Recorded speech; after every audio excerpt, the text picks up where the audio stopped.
আসসালামু আলাইকুম, কেমন আছেন আপনারা? আশা করি সবাই ভালো আছেন। চারিদিকে তো বন্যা, ভালো থাকা তো সম্ভব না। পানিবন্দি কত হাজার হাজার মানুষ। অনেক দিন ধরে বৃষ্টিতে বাজার হাটও বসে না তেমন। ফ্রিজের থেকে কিছু পোয়া মাছ বাইর করলাম, আজকে এক সপ্তাহ ধরে বাজার করতেছে না। এখন এই পোয়া মাছগুলো বাইর করে ভাজিব, ভেজে এগুলো রান্না করব। আর কিছু সবজি কাটি নিলাম, এগুলো রান্না করব। পানিবন্দি মানুষগুলোর জন্য সবাই দোয়া করবেন। এদিকে পোকা মাকড়, সাপ বিচ্ছু কত কিছু থাকে। আল্লাহ যেন সব কিছুর থেকে ওদেরকে রক্ষা করে। সবাই মিলে দোয়া করেন।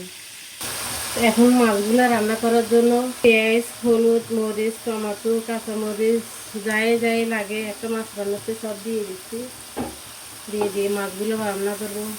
মনটা অনেক খারাপ, সেজন্য আজকে রান্নাবান্না এত ভালো লাগতেছে না। সারাদিন খবর নিয়ে বসে আছি, কোন দিকে পানি উঠছে, কারো কোনো ক্ষতি হচ্ছে কিনা, এগুলো ভাবতে ভাবতে ভাবতে ভাবতে রান্নাবান্নাও হচ্ছে না।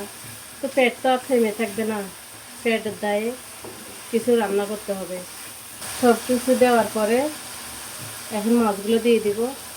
আজকে পোয়া মাছ আর সবজি দিয়ে ভাত খাবো।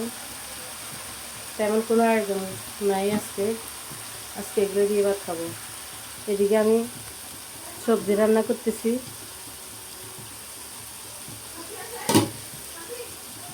তো দোয়া করি সবাই ভালো থাকেন, সুস্থ থাকবেন।